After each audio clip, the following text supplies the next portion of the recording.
Halo teman-teman semua, hari ini kita akan membahas pendahuluan dari sistem mikroprosesor. Mikroprosesor yang pertama kali dirancang adalah untuk pesawat F-14.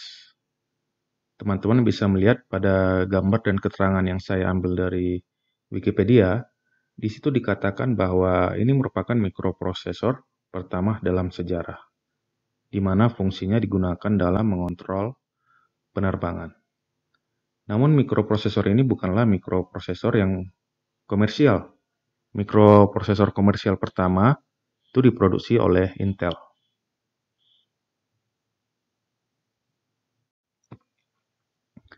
Mikroprosesor komersial pertama diperkenalkan oleh Intel pada tahun 1971, yaitu Intel 4004, di mana ini merupakan mikroprosesor 4 bit.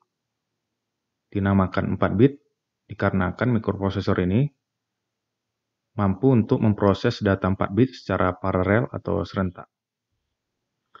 Lalu tahun berikutnya pada tahun 1972, Intel memproduksi mikroprosesor 8 bit, dinamakan Intel 8008. Lalu 2 tahun kemudian pada tahun 1974, Intel memperkenalkan Intel 8080.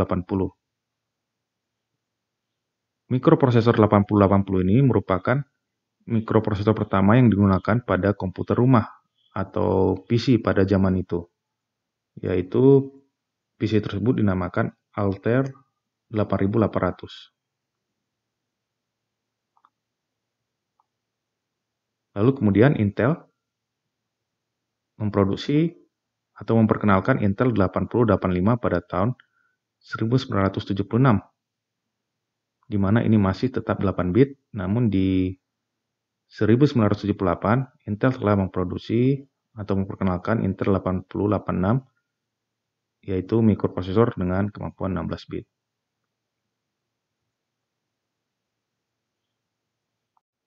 Lalu ada juga nama-nama lain yang memproduksi mikroprosesor pada masa itu. Misalnya Motorola dengan Motorola 6800 pada tahun 1974, dan Zilog dengan mikroprosesor Z80 pada tahun 1976. Namun hingga sekarang, Intel masih dianggap pemain utama dalam mikroprosesor. Lalu apakah sistem mikroprosesor itu? Pertama, kita akan mengartikan kata mikroprosesor. Prosesor atau istilah lainnya adalah Central Processing Unit atau CPU, merupakan komponen dalam komputer yang menjalankan instruksi-instruksi untuk mengolah atau memproses data. Pada masa-masa awal, prosesor atau CPU ini ukurannya relatif besar.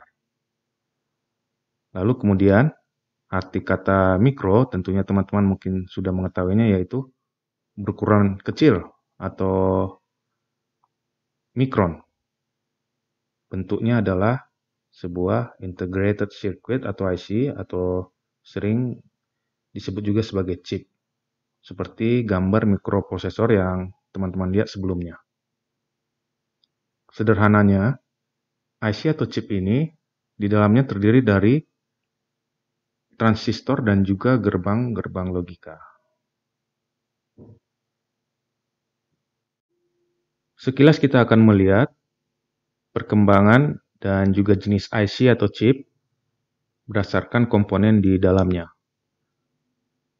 Yang pertama yaitu SSI atau Small Scale Integration pada tahun 1964, di mana transistor di dalam chip tersebut terdiri dari 1 sampai 10.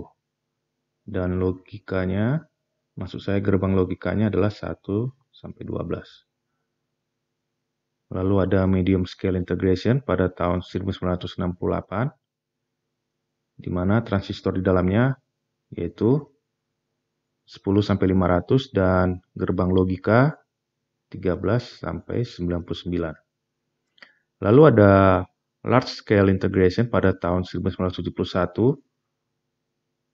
di mana transistor jumlahnya adalah 500 ke 20.000 dan gerbang logika di dalamnya itu ada 100 sampai 9.999. Lalu perkembangan IC ini ada pada tahun 1980 yaitu Very Large Scale Integration atau VLSI, di mana jumlah transistor di dalamnya adalah 20.000 sampai 1 juta transistor.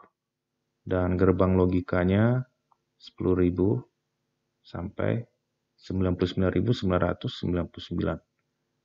Dan akhirnya ada Ultra Large Scale Integration pada tahun 84, di mana transistor di dalamnya berjumlah di atas 1 juta dan gerbang logikanya di atas 100.000. Di sini teman-teman bisa melihat histori dari mikroprosesor, di mana mikroprosesor komersial pertama seperti yang kita bahas sebelumnya yaitu Intel 4004 pada tahun 71 itu memiliki transistor sebanyak 2250.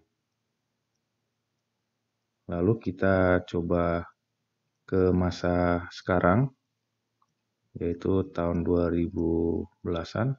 Kita ambil contoh di sini Ryzen, mungkin teman-teman sudah pernah mendengarnya, yang diperkenalkan oleh AMD, itu memiliki transistor 4800 tertulis, namun ini adalah millions, juta. Artinya proses mikroprosesor Ryzen ini memiliki 4.800.000.000 transistor di dalam satu chip. Jadi ini benar-benar perkembangan yang sangat luar biasa dalam kurun waktu sekitar belum 50 tahun ya. Jadi dapat kita simpulkan bahwa mikroprosesor adalah integrated circuit atau IC atau chip yang berfungsi sebagai Central Processing Unit atau CPU.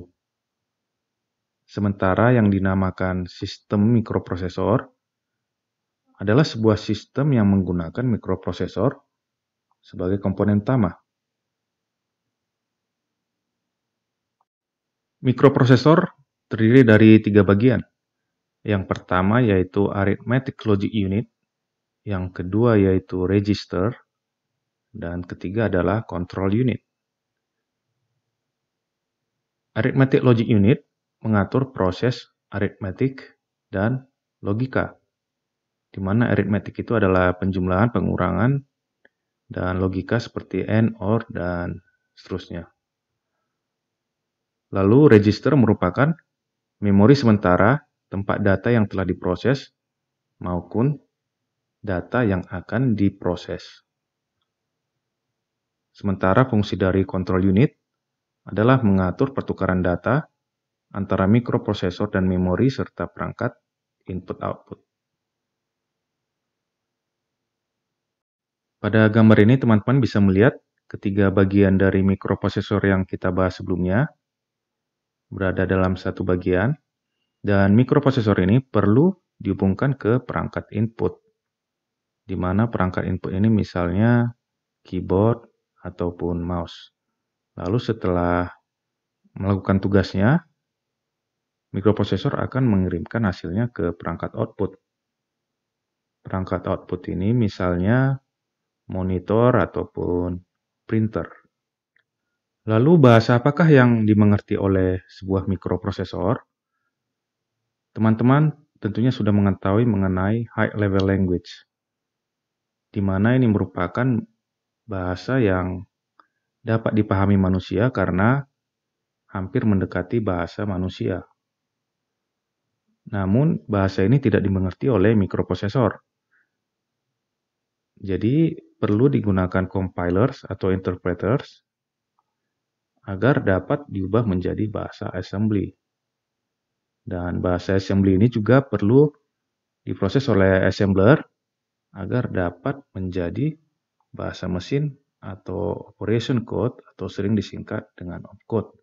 Bahasa inilah yang dapat dipahami oleh mikroprosesor, di mana bahasa ini merupakan urutan 0101 seperti ini yang sulit untuk dipahami oleh manusia.